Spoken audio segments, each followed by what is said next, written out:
दोस्तों, supreme court ने चुनाव प्रक्रिया में पवित्रता बनाए रखने को कहा है।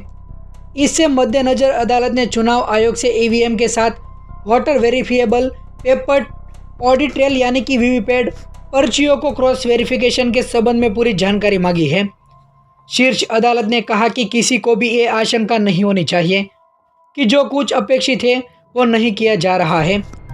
याचिकाकर्ताओं में से एक के वकील निजाम पाशा ने कहा कि एक मतदाता को वोट देने के बाद वीवीपैट पर्ची लेने और उसे मत पेटी में जमा करने की अनुमति दी जानी चाहिए।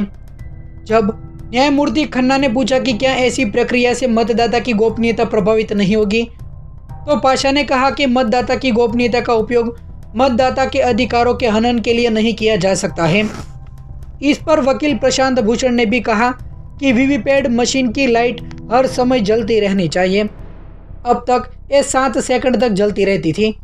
उन्होंने कहा कि एक संभावित समाधान ये है कि यदि वे इस स्तर पर शीशा नहीं बदले सकते हैं तो कम से कम रोशनी हर समय चालू रखनी चाहिए ताकि पर्ची को कटते और गिरते हुए देख सके। किसी भी गोपनीयता से समझौता नहीं होगा।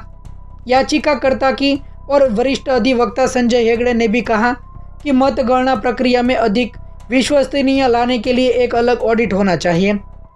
न्यायमूर्ति संजीव खन्ना और न्यायमूर्ति दीपांकर दत्ता की पीठ उन याचिकाओं पर सुनवाई कर रही थी जिनमें वीवीपैट के साथ ईवीएम का उपयोग करके डाले गए सभी वोटों के सत्यापन की मांग की गई है। ये एक ऐसी व्यवस्था है जो मतदाता को ये देखने की सुविधाएं देती है उसका वोट सही ढंग से डाला गया है या नहीं।